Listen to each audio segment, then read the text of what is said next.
వందనము. ఏనుగు ముఖమును తన ముఖముగా కలిగినటువంటి వాడై నమస్కరించు వారి పట్ల కల్పవృక్షమైనటువంటి వాడై తల్లి పార్వతీదేవి ఆనందమునకు కారణమైనటువంటి వాడై జ్ఞానులను ఉద్ధరించువాడు అయిన విఘ్న వినాయకునికి నమస్కారము. హరేః పులకభూషణమాశ్రయంతి భృంగాంగనేవ ముకులాభరణం తమాలం అంగీకృతాఖిల విభూతిరపాంగలీలా మాంగళ్యదాస్తు మమ మంగళదేవతాయాః. గానుగ వృక్షం మాదిరి చల్లనివాడు నల్లనివాడు శ్రీ మహావిష్ణువు. మొగ్గలతో శోభిల్లే గానుగ చెట్టును ఆడతుమ్మిద ఆశ్రయించినట్లుగా ఆనందం వల్ల ఏర్పడిన గగురుపాటుతో కూడిన మహావిష్ణువు యొక్క శరీరాన్ని మంగళాదేవత అనే సార్థకనామాన్ని ధరించిన శ్రీ మహాలక్ష్మి ఆశ్రయించి ఉంది. ఆమెకు విష్ణువక్షస్థలమే నివాసభూమి కదా. అట్టి సకలైశ్వర్యాలకు నిలయమైన ఆ జగజ్జనని కరుణా కటాక్ష వీక్షణాలు నా మీద ప్రసరించి నాకు శుభాలిచ్చుగాక.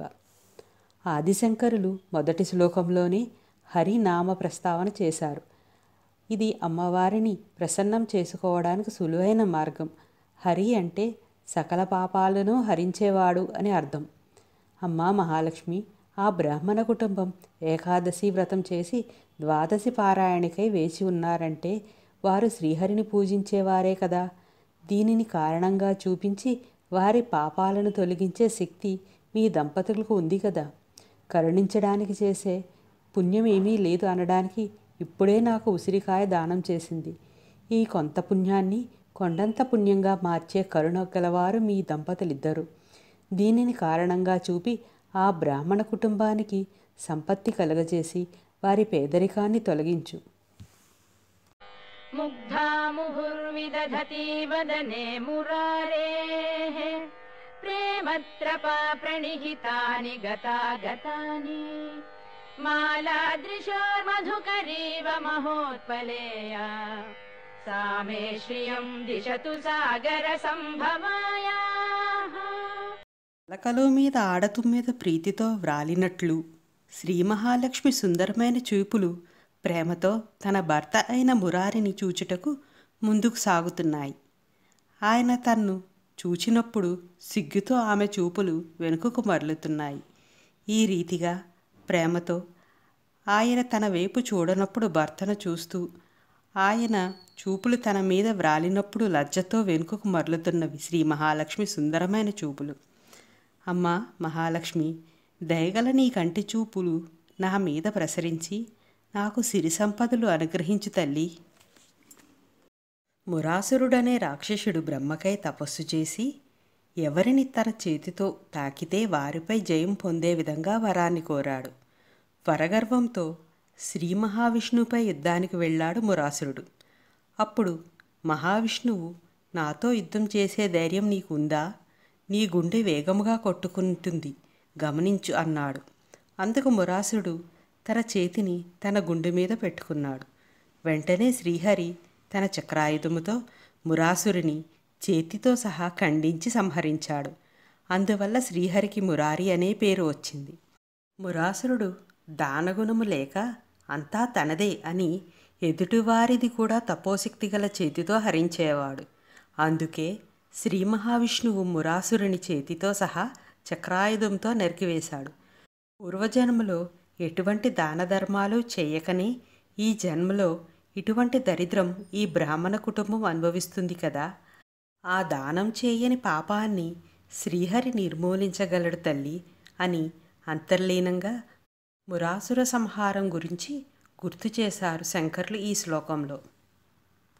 విశ్వామరేంద్ర పద విభ్రమదాన దక్షం ఆనందహేతురధికం మురవిద్విషోపి ఈశం నిషీదతు ఈక్షణమీక్షణార్థం ఇందీవరోదర సహోదరమిందిరాయాః. ఇంద్రుని పాపాలను క్షమించి తిరిగి ఇంద్రునికి స్వర్గాన్ని కట్టబెట్టగలిగిన దయాసముద్రుడు మహావిష్ణువు. ఆ శ్రీ మహావిష్ణువుకు నీ చూపు మిక్కిలి ఆనందాన్ని కలిగిస్తుంది. అట్టి ఇందిరాదేవి అరవిరిసిన కనుచూపు నా యందు క్షణకాలం నిలిచిండుగాక. దూర్వాసో మహామునికి లక్ష్మీదేవి అనుగ్రహముతో పూలమాలను ఇచ్చింది. దానిని తీసుకుని వెళ్తూ దారిలో ఇంద్రుడు ఎదురైనప్పుడు ఆశీర్వచనముగా దూర్వాసో మహాముని లక్ష్మీదేవి అనుగ్రహించిన పూలమాలను ఇంద్రునికి ఇచ్చారు. ఇంద్రుడు గర్వముతో ఆ మాలను ఐరావతంపైకి విసిరివేశాడు. ఇంద్రుని అహంకారానికి కోపించి లక్ష్మీదేవి వైకుంఠాన్ని సైతం విడిచి క్షీరసాగరంలోనికి వెళ్ళిపోయింది. అప్పుడు కష్టాల పాలైన ఇంద్రుడు బలిచక్రవర్తి చేతిలో ఓడిపోయి తన ఇంద్రపదవిని కోల్పోయాడు. అప్పుడు శ్రీ మహావిష్ణువుని ఆశ్రయించగా విష్ణువు ఇంద్రునికి తమ్మునిగా అనగా ఉపేంద్రుడు అనే నామముతో వామన అవతారంలో బలిచక్రవర్తి వద్దకు వచ్చి బలిచక్రవర్తి నుంచి సమస్త లోకాలను దానం తీసుకుని స్వర్గాన్ని ఇంద్రునికి తిరిగి ఇచ్చాడు. క్షీరసాగర మదన సమయంలో బయటికి వచ్చి మహాలక్ష్మి శ్రీ మహావిష్ణువుని చేరింది. స్వయంగా శ్రీహరి ఇంద్రుని కోసం బలిచక్రవర్తి వద్ద దానం తీసుకుని తర్వాత దానిని ఇంద్రునికి దానమిచ్చాడు. అమ్మా, మీ దంపతులు ఇరువురు పాపాలను హరించడమే కాక ఐశ్వర్యాలను కూడా ఇవ్వగలరు అని గుర్తు చేయడానికి పై వృత్తాంతాన్ని చెప్పారు ఆదిశంకర్లు. ఆ బ్రాహ్మణ కుటుంబం యొక్క పాపాలను తీసివేసి వారికి ఐశ్వర్యాన్ని కలగజేయవలసిందని శంకర్లు ప్రార్థించారు. ఆమీలితాక్షం అధిగమ్య ముదా ముకుందం ఆనందకందమనిమేషం అనంగతంత్రం ఆకేకరస్థితకనీనికపక్ష్మనేత్రం భూత్యై భవే మమ భుజంగశయాంగనాయాః. కొద్దిగా మూసుకున్న కన్నులు గలవాడు, ఆనందానికి ఆధారమైనవాడు నారాయణుడు. మన్మధుని తంత్రంను వశము చేసుకొనినవాడు అనగా జీవుల పుట్టుక. ఆదిశేషునిపై శయనించువాడు అనగా మృత్యువుకి సంకేతం పాము. చావు పుట్టుకలను ఆధీనంలో ఉంచుకొని సాధకులకు మోక్షం ఇచ్చువాడు అయిన మహావిష్ణువు యొక్క భార్యవు నీవు. రెప్పపాటు లేక మదన పరవశమై అరమూసిన కనురెప్పలతో ఓరగంటి సిగ్గుతో స్వామిని వీక్షిస్తున్న రమాదేవి, నీ నేత్రదృష్టి నాకు సంపదలను ప్రసాదించుగాక. శ్లోక సందర్భం. మన్మధునికి అనంగుడు అని పేరు కూడా ఉంది. శివుని కోపాగ్నికి బూడిదై తిరిగి జగన్మాత కటాక్షముతో తన భార్య అయిన రతీదేవికి మాత్రమే కనిపించే వరం పొందాడు. అప్పటి నుంచి అనంగుడు అనే పేరు మన్మధునికి వచ్చింది. అట్టి అనంగతంత్రాన్ని తన వశంలో ఉంచుకున్నాడు మహావిష్ణువు. తంత్రం అనగా జనన కారణాన్ని తన ఆధీనంలో ఉంచుకున్నాడు. శ్రీ మహావిష్ణువు భుజగశయనుడు అని ఈ శ్లోకంలో పిలువబడ్డాడు. అందుకు కారణం భుజగము అనగా పాము. పాము మృత్యువుకు సంకేతం. పై శ్లోకంలో మన్మథతంత్రం అనగా పుట్టుకను, భుజగశయనుడు అనగా మృత్యువును తన ఆధీనంలో ఉంచుకున్నవాడు అని శ్రీ మహావిష్ణువు గురించి చెప్పబడింది. అరవిరిసిన కన్నులతో ఆనంద స్థితిలో తన భక్తులను జనన మరణాల నుంచి తప్పిస్తూ మోక్షాన్ని ప్రసాదించే శ్రీ మహావిష్ణువుకు నీ చూపు మిక్కిలి ఆనందాన్ని కలుగజేస్తుంది. అమ్మ శ్రీ మహాలక్ష్మి, ఈ పేద బ్రాహ్మణ కుటుంబానికి ఏ పుణ్యమూ లేదు అని కదా నీవు ఐశ్వర్యం ఇవ్వడానికి కుదరదు అన్నావు. నీవు స్వయంగా జనన మరణాలకు అతీతంగా ఉండి తన భక్తులు రక్షించే శ్రీ మహావిష్ణువుకి ఇల్లాలివి. వీరేమో ఏకాదశి వ్రతం చేసి ద్వాదశ పారాయణ విధిగా చేస్తున్నవారు. శ్రీ మహావిష్ణువుకి నీ చూపు ద్వారా ఆనందాన్ని కలిగించే దానివి. ఒక్కసారి ఈ పేద బ్రాహ్మణ కుటుంబం మీద నీ కరుణాపూరిత చూపులు పడితే దానివల్ల వారు ఉద్ధరింపబడతారు. నీవు ఈ పేద బ్రాహ్మణ కుటుంబాన్ని కరుణించి ఐశ్వర్యం ఇస్తే నీ భర్త అయిన మహావిష్ణువు తన భక్తులపై నీ కారుణ్యం వర్షించిందని ఇంకా ఆనందం పొందగలడు అని ఈ శ్లోకంలో శంకరులు వివరించారు.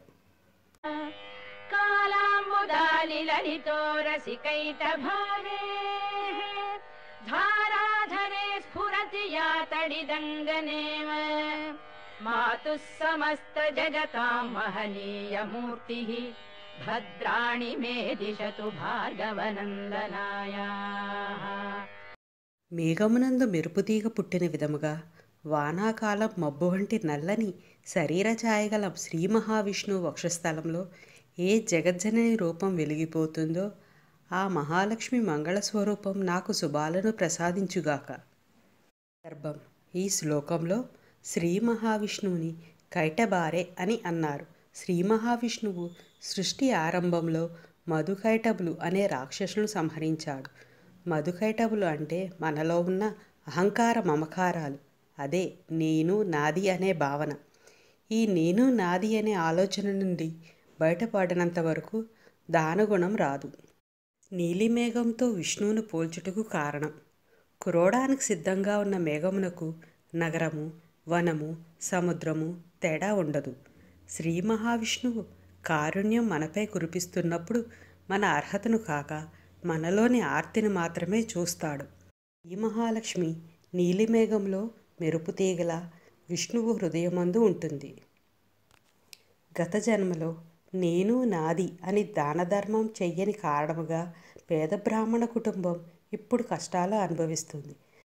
శ్రీహరి హృదయవాసినివైన నీవు పేద బ్రాహ్మణ కుటుంబంపై దయతో నీ కరుణను వర్షించి వారి దారిద్ర్యం తొలగించు. అమ్మలాగా నాకు భిక్ష వేసింది ఆ బ్రాహ్మణ స్త్రీ. అన్ని జగత్తులకు అమ్మవు నువ్వు. ఎంత కారుణ్యం ఉంటే నువ్వు భృగు మహర్షికి కూతురుగా పుట్టావు. నీ కరుణను ఆ బ్రాహ్మణ కుటుంబంపై వర్షించి వారి దారిద్ర్యం తొలగించు అని ఆ పేద బ్రాహ్మణ కుటుంబం తరపున శ్రీ మహాలక్ష్మిని ఆదిశంకర్లు వేడుకున్నారు. బాహ్వంతరే మధుజిత శ్రిత కౌస్తుభేయ హారావలీవ హరినీలమయీ విభాతి కామప్రదా భగవతోపి కటాక్షమాన కళ్యాణమావహతు మే కమలాలయాయాః. ఏ జగజ్జనని కడగంటి చూపులు కౌస్తుభమణిని ధరించినవాడు, 5 తలలు గల మురాసురుని సంహరించినవాడు అయిన శ్రీ మహావిష్ణువు యొక్క వక్షస్థలంలో ఇంద్రనీలమణి హారము వలె ప్రకాశించుచున్నవో, ఏ కడగంటి చూపులు మహావిష్ణువుకు సైతం అన్ని కోరికలను తీర్చుచున్నవో అట్టి లక్ష్మీదేవి యొక్క కటాక్ష వీక్షణములు నాకు మంచిని చేకూర్చుగాక. సందర్భం: ఈ శ్లోకంలో శ్రీహరిని మధుజిత అని సంబోధించారు. మధువు అనగా నేను అని, కైటపుడు అనగా నాది అనే గుణాలు అని ముందు శ్లోకంలో తెలుసుకున్నాం. శ్రీ మహావిష్ణువును ఆశ్రయించిన వారికి నేను నాది అనే మాయ నుండి రక్షించి సర్వం పరబ్రహ్మ స్వరూపమే అనే జ్ఞానాన్ని కలిగించి మోక్షాన్ని ప్రసాదిస్తాడు. అట్టి విష్ణువుకు సైతం కోర్కెలను తీర్చగల శక్తి గలవి మహాలక్ష్మి చూపులు. అమ్మ, స్వయంగా శ్రీ మహావిష్ణువు కోరికలే తీర్చగల శక్తివి నీవు. ఆ శ్రీహరి అందరి కోరికలను తీరుస్తున్నాడు అంటే దానికి మూలశక్తివి నువ్వే కదా. నేను నాది అన్న స్వార్థభావంతో గత జన్మలో చేసిన పాపము వలన ఇప్పుడు దరిద్రం అనుభవిస్తున్నారు ఈ పేద బ్రాహ్మణులు. అందరి కోరికలను తీర్చే విష్ణు భగవానుని కోరికలను తీర్చే శక్తిగా ఉన్నది నువ్వే కదా. అటువంటి నీ చూపులు ఒక్కసారి వీరి మీద ప్రసరిస్తే ఆ చూపులు వారికి శ్రేయస్సును కలిగిస్తాయి అని శంకర్లు ప్రార్థిస్తున్నారు. ప్రాప్తం పదం ప్రథమతః ఖలు యత్ప్రభావాత్ మాంగళ్యభాజి మధుమాచిని మన్మథేన మయ్యాపతేత్ తదిహ మంథరమీక్షణార్థం మందాలసం చ మకరాలయ కన్యకాయాః. అమ్మవారి క్రీగంటి చూపుల మాయలో కామపరవశులైన రాక్షసులను సంహరించి జగద్రక్షా కార్యము శ్రీ మహావిష్ణువు చక్కగా నిర్వర్తించాడు. అనేకమైన క్రూర ప్రాణులను తనలో ఉంచి పోషిస్తున్న సాగరుని కూతురైన మహాలక్ష్మి యొక్క క్రీగంటి చూపు నా మీద ప్రసరించి నన్ను కృతజ్ఞుణ్ణి కావించుగాక. సందర్భం: మధుకైటబులు అనే రాక్షసులు 1000 సంవత్సరాల తపస్సు చేసి జగన్మాతను మెప్పించి స్వచ్ఛంద మరణమును వరంగా పొందారు.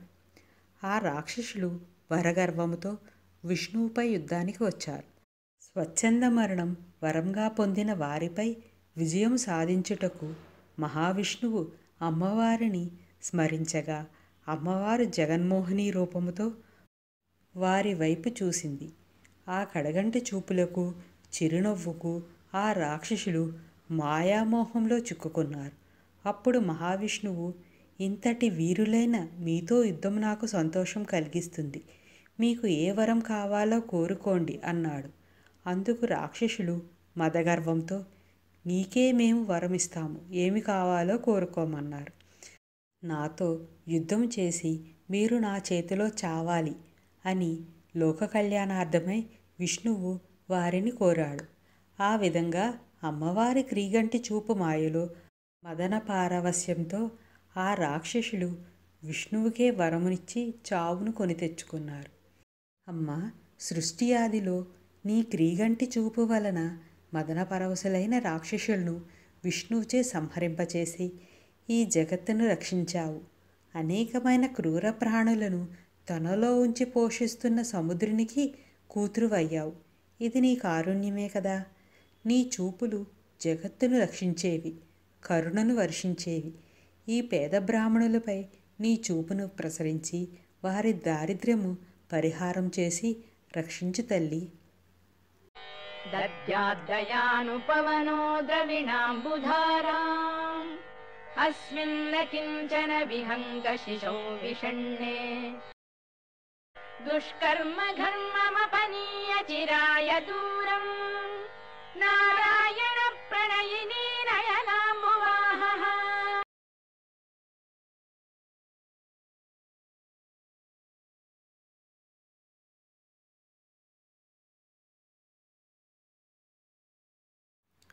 పక్షిపిల్ల ఎండవేడిమికి తాళలేక తల్లడిల్లగా వాయుప్రేరితమైన మేఘం వర్షించి ఆ పక్షికూన తాపం పోగొట్టి వాన చినుకులచే దప్పిక తీర్చి తృప్తి కలిగించిన విధముగా శ్రీమన్నారాయణమూర్తి ప్రియురాలైన ఇందిరాదేవి కటాక్షమనే కారుమప్పు కారుణ్యమనే గాలిచే ప్రేరితమై బహుకాలార్జితమైన దుష్కర్మ అనే తాపాన్ని తరిమి ధనమనే వాన గురిసి నేను అనే పక్షిపిల్లకు సంతృప్తి కలిగించుగాక.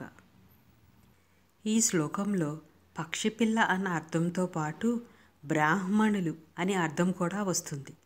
పక్షి గుడ్డుగా ఒకసారి, పిల్లగా ఒకసారి, 2 సార్లు జన్మిస్తుంది కాబట్టి ద్విజ అని అంటారు. అలాగే బ్రాహ్మణులకు కూడా ఉపనయనం తర్వాత ద్విజ అని సంబోధిస్తారు. అంటే ఉపనయనానికి పూర్వం, ఉపనయనానికి తర్వాత. తాపంతో ఉన్నవారికి నీళ్ళు ఇస్తే సరిపోతుంది కదా, మళ్ళీ దయ అనే చూపుతో వేడిని తీయడం ఎందుకు అంటే, ఇప్పుడు నీవు దయ వల్ల తాపం తగ్గుతుంది, మళ్ళీ వేడి పుట్టినప్పుడు మళ్ళీ తాపం పుడుతుంది.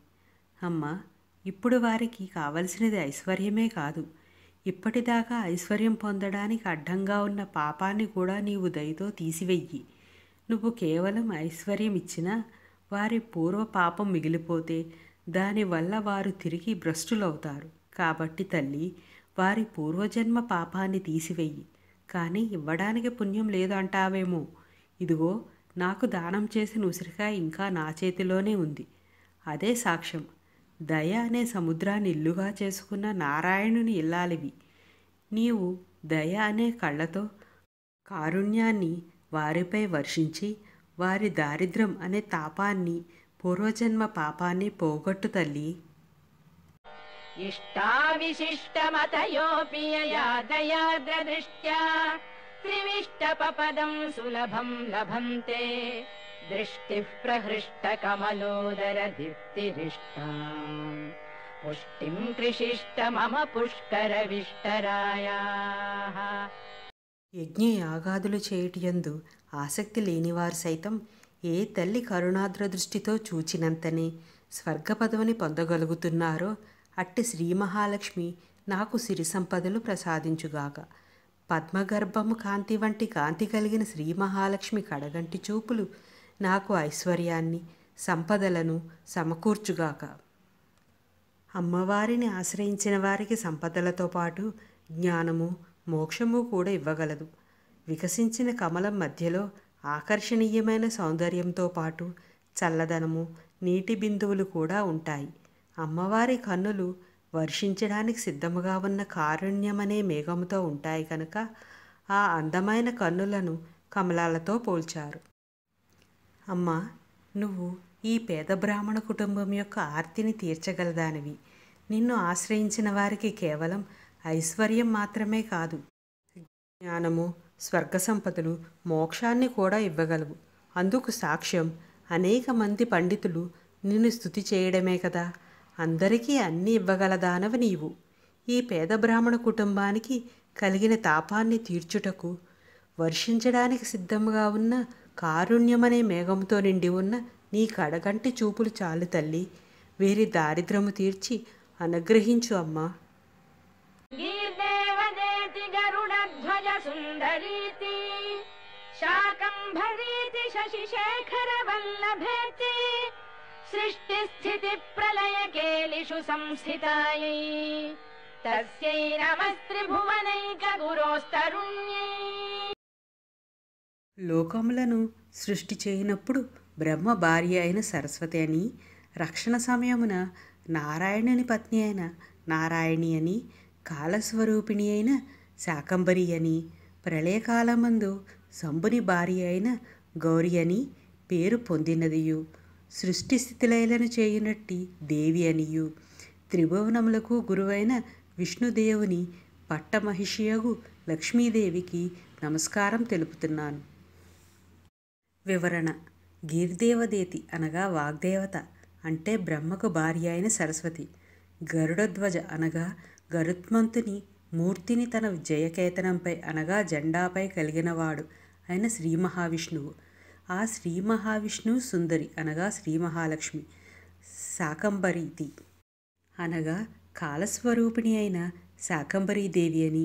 శశిశేఖర వల్లభేతి అనగా చంద్రుని శిరస్సున ఆభరణముగా ధరించిన పరమశివుని ఇల్లాలు అయిన పార్వతీదేవి.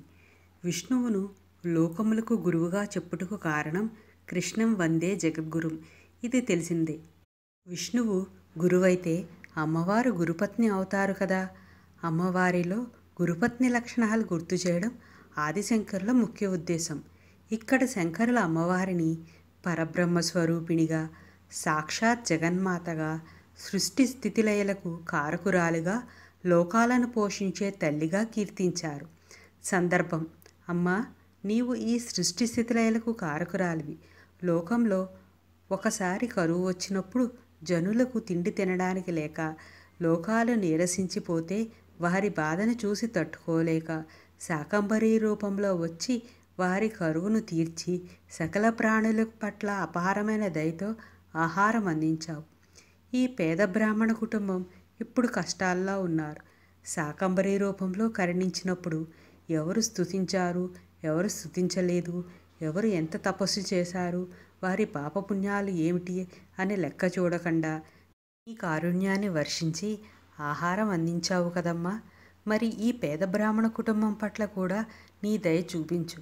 గురుపత్ని ఎప్పుడూ శిష్యులను సంత కుమారులుగా చూస్తుంది.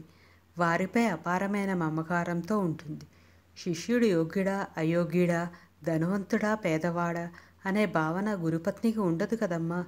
గురుస్వరూపమైన విష్ణువుకు భార్యో గనక ఈ పేద బ్రాహ్మణుల యొక్క యోగ్యతను చూడక వారి దారిద్ర్యమును పరిహరించు.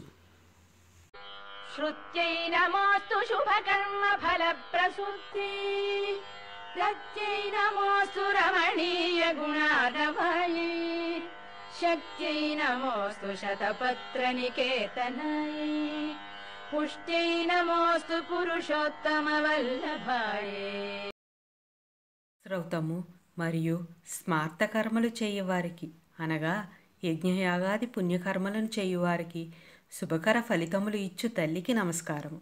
కారుణ్యము, వాత్సల్యము, సౌశల్యాది రమణీయమైన సద్గుణాలతో నిండి ఉన్న సముద్రము వంటి ఆనంద స్వరూపిణి అయినట్టి మహాలక్ష్మికి నమస్కారము.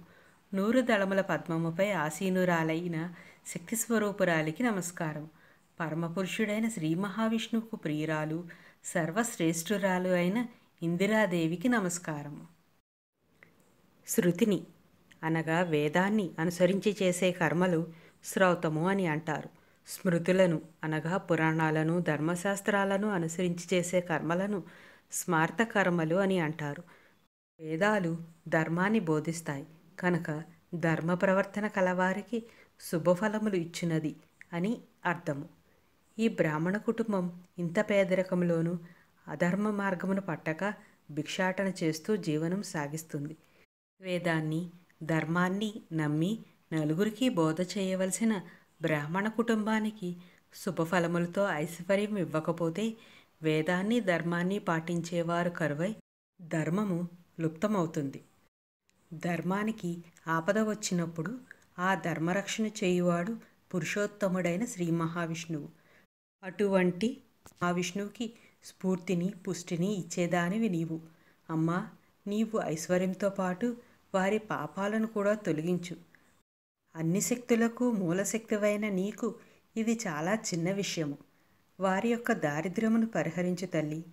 ఆ మహాశక్తి స్వరూపురాలైన శ్రీ మహాలక్ష్మికి పునః పునః ప్రణామాలు.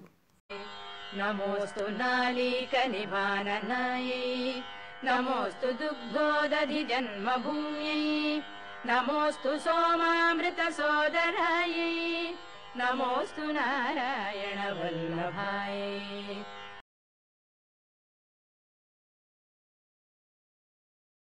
శ్రీ మహాలక్ష్మి పద్మముతో సమమైన ముఖము గలది. ఆమె జన్మించిన చోటు క్షీరసాగరం. పాలకడలి యందు జన్మించిన చంద్రునితోనూ అమృతముతో పాటు ఆమె కూడా జన్మించింది కనుక ఆమె చంద్రసుధా సహోదరి. ఆమె శ్రీమన్నారాయణునకు ప్రియురాలు.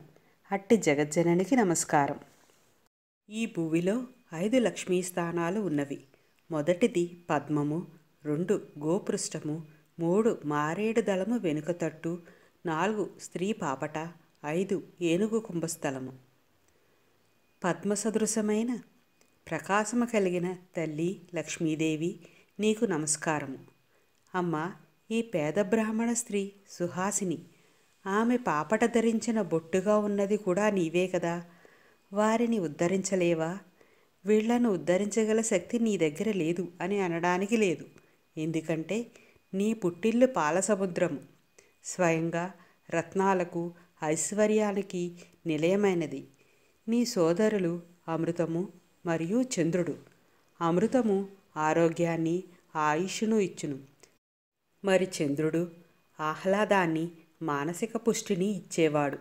ఇంత గొప్ప పుట్టింటి గలదానివి కదా. ఇక మెట్టింటిని గూర్చి చెప్పాలి అంటే నీ భర్త సాక్షాత్ శ్రీమన్నారాయణుడు. ఆయన లౌకికమైన ఐశ్వర్యమేమి మోక్షాన్ని కూడా ఇవ్వగలడు. అమ్మా, నీవు ఇంతటి సమర్థురాలివి కదా. నీకు ఈ పేద బ్రాహ్మణుల యొక్క దారిద్ర్యమును పరిహరించుట చాలా చిన్న విషయం తల్లి. వారి యందు దయ చూపించు తల్లి. సకల ఐశ్వర్యాలకు నెలవైన పద్మాసనాస్థిత అయిన శ్రీ మహాలక్ష్మికి నమస్కారం. నమోస్తు హేమాంబుజ పీఠికాయై, నమోస్తు భూమండల నాయికాయై, నమోస్తు దేవాదిదయాపరాయై,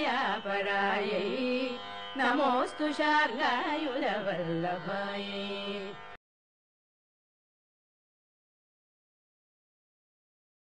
బంగారు తామర పువ్వును ఆసనముగా గల మహాలక్ష్మికి వందనము. భూమండలానికి నాయకురాలైన మహాదేవికి నమస్సులు. దేవతలు మున్నగు సాధువర్గమునందు కారుణ్యము కలిగిన ఆ చల్లని తల్లికి స్థుతులు.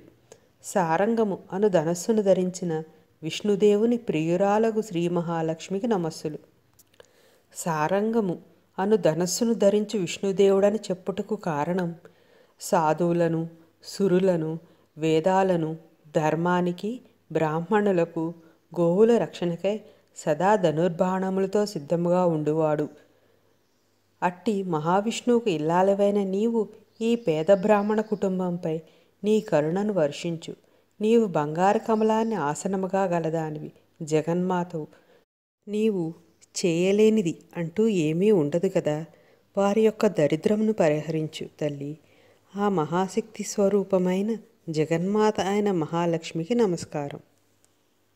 నమోస్తు దేవి భృగునందనాయై, నమోస్తు విష్ణోరురసి స్థితాయై, నమోస్తు లక్ష్మీ కమలాలయాయై, దామోదర వల్లభాయి. భృగుమహాముని పుత్రికయు విష్ణు వక్షస్థలంలో నెలకొన్నదియు పద్మాసనాసీనురాలు యశోదాదేవి చేత రోటికి కట్టివేయబడ్డ దామోదరుడు అని పిలువబడే విష్ణువు ప్రియురాలగు లక్ష్మీదేవికి వందనాలు సమర్పిస్తున్నాను. బ్రహ్మ యొక్క ఆజ్ఞ మేరకు భృగు మహర్షి తపస్సు చేసి లక్ష్మీదేవిని కూతురుగా పొందారు. అందువల్ల అమ్మవారు భృగునందన అని పేరు పొందారు. అమ్మవారు విష్ణువక్షస్థలం నివాసంగా ఉంటుంది. భృగు మహర్షి విష్ణువుపై ఆగ్రహంతో లక్ష్మీ నివాసమైన విష్ణువక్షస్థలాన్ని తన కాలితో తన్నారు. అందుకు ఆగ్రహించి అమ్మవారు వైకుంఠాన్ని విడిచారు, కానీ భృగు మహర్షిని శపించలేదు. వైకుంఠాన్ని విడవడం కూడా లోక కళ్యాణం కోసమే. అమ్మవారు ఏం చేసినా లోక కళ్యాణము మరియు తన సంతానమైన ప్రాణికోటి రక్షణే ముఖ్య ఉద్దేశం. శ్రీ మహాలక్ష్మి కమలాన్ని ఆసనంగా చేసుకుని ఉంటుంది. కమలం వికసించే స్థలం బురదతో ఉండే నీటి కొలను, అందరికీ అందుబాటులో ఉండే చోటు. ఇది బాహ్యార్థం. అంతరార్థం ఆలోచిస్తే జ్ఞానముతో నిండి ఉన్న మనస్సులో భక్తి అనే బీజం కమలంగా వికసిస్తే ఆ కమలాన్ని ఆసనంగా చేసుకునే తల్లి శ్రీ మహాలక్ష్మి. లక్ష్మీదేవిని చంచల అని అంటారు కదా. నారాయణ్ణి విడిచి ఉండలేక పిల్లలమైన మన దగ్గరకు వస్తూ నారాయణ దగ్గరికి వెళ్తూ ఉంటుంది అమ్మవారు. అదే మనలో నారాయణ నామస్మరణ జరుగుతూ ఉంటే ఆనంద పారవస్యంతో అమ్మవారు మనలోనే ఉండిపోతారు. అందుకని ప్రతి శ్లోకంలో నారాయణ సంబంధ నామంతో అమ్మవారు స్తుతింపబడ్డారు. నారాయణుడు దామోదరుడు అని పిలువబడడానికి కారణం అమాయకపు గోపకాంత అయిన యశోద తన కొడుకైన కృష్ణుని అల్లరిని ఆపడానికి పెరుగు చిలికే పాత తాళ్లతో కట్టివేసింది. అలా కట్టబడ్డ భక్త సులభుడు అయిన నారాయణుడు దామోదరుడు అని పిలువబడ్డాడు. అమ్మ, పేద బ్రాహ్మణులు చేసిన పాపాలను క్షమించు. విష్ణు వక్షస్థలాన్ని భృగు మహర్షి తన్నినా ఆ మహర్షికి కూతురుగా పుట్టి భృగునందన అని పేరు తెచ్చుకున్నావు కదమ్మా. అందరికీ అందుబాటులో ఉండడానికి బురదలో పుట్టిన తామరని ఆసనముగా చేసుకుని ఉన్నావు. మరి భక్త సులభుడు అయిన నారాయణుడు దామోదరుడు అని నామంతో కీర్తింపబడ్డాడు. ఆయన భార్యవైన నీవు వీరి పట్ల దయ చూపి దారిద్ర్యం పరిహరించు తల్లి, నీకు నమస్సులు. నమోస్తు కాంతి కమలేక్షణాయ, నమోస్తు బుద్ధి భువన ప్రసూప్తి, నమోస్తు దేవాదిభిరర్చితాయ, నమోస్తు నందాత్మజ వల్లభాయ. తామర పువ్వుల వంటి కన్నులు గలదియు దేదీప్యమానమైనదియు లోకములకు తల్లియు దేవతలచే పూజింపబడునదియు నందకుమారుడైన శ్రీకృష్ణ పరమాత్ముని ప్రియురాలకు లక్ష్మీదేవికి నమస్కారము. కమలముల వంటి ఆకర్షణీయమైన కాంతివంతమైన చల్లని చూపులు గల శ్రీ మహాలక్ష్మికి నమస్కారం. సకల జగముల రక్షణ పోషణ భారం వహించే తల్లికి నమస్కారం. దేవతల చేత గంధర్వ, కిన్నెర, కింపురుష, దానవ, రాక్షస, మానవ ఇత్యాది అన్ని జాతుల వారిచే పూజింపబడు రమాదేవికి నమస్కారం. అపార కరుణా సాగరుడు, ధర్మరక్షకుడు, జగద్గురువు అయిన శ్రీకృష్ణ పరమాత్ముని ప్రియురాలగు లక్ష్మీదేవికి నమస్కారం. అమ్మ, ఈ పేద బ్రాహ్మణులు పేదరికమందును ధర్మాన్ని విడవనివారు. నీవు సమస్త జగాలచే పూజింపబడుతూ లోకాలను రక్షించే మాతృరూపమైన జగన్మాతవి. వీరి కష్టాలు తొలగించవమ్మా. శ్రీకృష్ణ పరమాత్మ కుచేలుడు తెచ్చిన అటుకులు తిని వారి దారిద్ర్యాన్ని తొలగించలేదా? ఇంటికి వచ్చిన బ్రహ్మచారి అయిన అతిథి చేతిలో ఉసిరిక వేశారు వీరు. కనుక వీరి దారిద్ర్యాన్ని నీవు తొలగించు తల్లి. వీరికి ఐశ్వర్యాన్ని ప్రసాదించు. సంపత్కరాణి సకలేంద్రియనందనాని, సామ్రాజ్యదాన విభవాని సరోరుహాక్షి, త్వద్వందనాని దురితోద్ధరణోద్యతాని, మామేవ మాతరనిశం కలయంతు మాన్యే. అమ్మా, నిన్ను శరణు వేడినా నీ యొక్క కారుణ్యమును కురిపించే కమలముల వంటి కళ్ళ యొక్క చూపులు లౌకికమైన ఐశ్వర్యమును శ్రేయస్సును కలిగిస్తాయి. అంతర్గతంగా ఇంద్రియాలకు గొప్ప ఆనందానికి కారణమవుతాయి. అమ్మా, నీ చూపులు రాజ్యాన్ని సైతం ప్రసాదించగలవు. నీ మహిమలను గానం చేయడం వల్ల మా జీవితాల నుండి కష్టాలు మరియు పాపపు ధోరణులు తొలగింపబడతాయి. కాబట్టి తల్లి, నిన్ను సేవిస్తూ నీ మహిమలను ఎల్లప్పుడూ గానం చేయనట్లు ఆశీర్వదించుము. అమ్మా, కమలము వంటి చల్లని కాంతివంతమైన కన్నులతో కారుణ్యము నిండిన చూపులు ఈ పేద బ్రాహ్మణ కుటుంబంపై ప్రసరించు. మా నమస్కారములు స్వీకరించి వారిపై నీ అనుగ్రహం వర్షించు. నీ చూపులు వారికి ఐశ్వర్యంతో పాటు వారి యొక్క పాపకర్మలు కూడా తొలగించాలి. నీవిచ్చే ఐశ్వర్యం ధర్మబద్ధంగా వారు వినియోగించే విధముగా వారిని ఆశీర్వదించు. యత్కటాక్ష సముపాసనా విధి సేవకస్య సకలార్థ సంపదః సంతనోతి వచనాంగమానసైః త్వాం మురారి హృదయేశ్వరీం భజే. ఏ దేవి యొక్క కటాక్షమును కోరుచు మనస వాచ కర్మణ ఉపాసించిన భక్తులకు సకలార్థ సంపదలు లభించునో అట్టి మురారి హృదయేశ్వర్యగు లక్ష్మీదేవివైన నిన్ను శ్రద్ధతో భజించుచున్నాను. అమ్మా, ఈ పేద బ్రాహ్మణ కుటుంబాన్ని ఉద్ధరించగలదానవు నువ్వే. ఎందుకంటావేమో, నీవు మురారి అని పిలువబడే శ్రీహరి యొక్క హృదయేశ్వరివి. ఆ మురారికి ఇచ్చుటియే తప్ప దాచుకోవడం తెలీదు. అన్నీ తానైన వాడు ఇంకేమి దాచుకుంటాడు? అట్టివాని ఇల్లాలివి కనుక వీరి యొక్క కష్టాలు తొలగించు. మనస వాచ కర్మణ నిన్ను వేడుకుంటున్నాను. నీ కారుణ్యము వీరి పూర్వజన్మ పాపరాశిని కరిగించడమే కాక వీరికి నీవు అనుగ్రహించే ఐశ్వర్యము వారి ధర్మబద్ధమైన జీవనానికి వరం అయ్యేట అనుగ్రహించు. సరసిజ నిలయే సరోజహస్తే ధవళతమాం శుకగంధమాల్యశోభే భగవతి హరివల్లభే మనోజ్ఞే త్రిభువన భూతికరి ప్రసీద మహ్యం.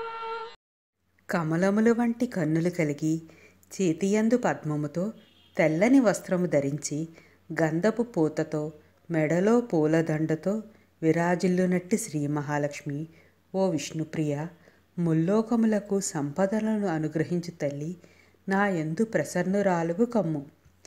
పాపములను హరించు శ్రీహరి ప్రియురాలవు, మనోహరమైన దానవు, మూడు లోకములకు ఐశ్వర్యమునిచ్చుదానవు, పద్మం వంటి కోమలమైన దానవు, పద్మం వంటి ప్రకాశవంతమైన కన్నులు కలిగి కారుణ్యాన్ని వర్షించుదానవు, పరమ మంగళ స్వరూపిణివి. ఈ పేద బ్రాహ్మణి కుటుంబంపై నీ కరుణను ప్రసరించి వారి యందు ప్రసన్నరాలువు కమ్ము.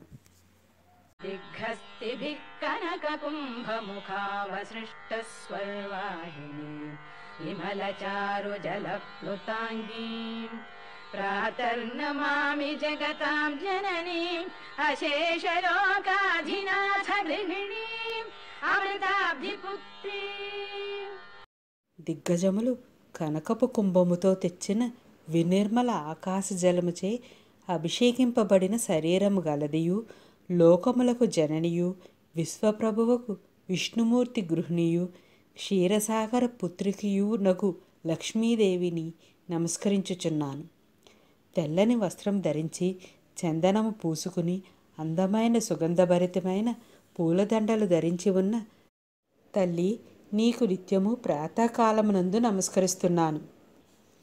దిగ్గజములు బంగారపు కలశముతో తెచ్చిన ఆకాశ గంగాజలముచే నిన్ను నిత్యము అభిషేకం చేస్తూ ఉంటాయి. అమ్మా, సకల ఐశ్వర్యములు నీ అధీనము.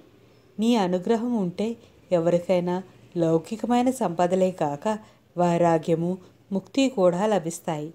అమ్మా, ఈ పేద బ్రాహ్మణ కుటుంబం అత్యంత దరిద్రమును అనుభవించుచున్నారు. వీరి పట్ల ప్రసన్నురాలువు కమ్ము. వారి పాపకర్మలను క్షమించి వారికి ఐశ్వర్యాన్ని ప్రసాదించు. కమలే కమలాక్షవల్లభే త్వం కరుణాపూరతరంగితైరపాంగైః అవలోకయ మాం అకించనానాం ప్రథమం పాత్రం అకృత్రిమం దయాయాః. పద్మపత్రాల వంటి నేత్రాలు గల శ్రీమన్నారాయణమూర్తికి ప్రియురాలవైన ఓ కమలాంబిక, నా మనవి ఆలకించు. నేను దరిద్రులలో అగ్రశ్రేణుణ్ణి. అందుచేత నీ కృపకు అందరికంటే ముందు పాత్రుడైన వాడను నేనే. కనుక నీ కరుణాపూరిత కటాక్షంతో ఒక్కసారి చూచి నన్ను ధన్యుణ్ణి చెయ్యవమ్మా. అమ్మా, దీనులయందు సహజంగా కారుణ్యం కలదానవైన నీవు ఈ దీనులైన బ్రాహ్మణ కుటుంబమునకు కలిగిన కష్టమును నీ దయతో పోగొట్టు. అమ్మా, నువ్వు కాపాడవలసిన దీనులలో మొట్టమొదటి వరుసలో ఉన్న దీనులు వీరు. వీరిని రక్షించి అనుగ్రహించు. స్తువంతియే స్తుతివిరమూభిరల్వధం త్రయీమయీం త్రిభువనమాతరం రమాం. గుణాధిక గురుతర భాగ్యభాగినః భవంతి తే భువి బుధ భావితాశయాః. ఎవరు ప్రతిదినము వేదస్వరూపిణి యజ్ఞయాగాలకు తల్లి అయిన లక్ష్మీదేవిని ఈ స్తోత్రంతో స్తుతిస్తున్నారో వారు అధిక సద్గుణ సంపన్నులు, పరమ భాగ్యోపేతులు అయి ఈ పొడమిలో పండితుల ప్రశంసలకు పాత్రులవుతున్నారు. అది లౌకిక జీవనం యొక్క పరమార్థము. అది విజ్ఞాన సముపార్జన వల్లనే సిద్ధించును. అనగా ధనమునకు సహితము విజ్ఞాన సముపార్జనే ధ్యేయము.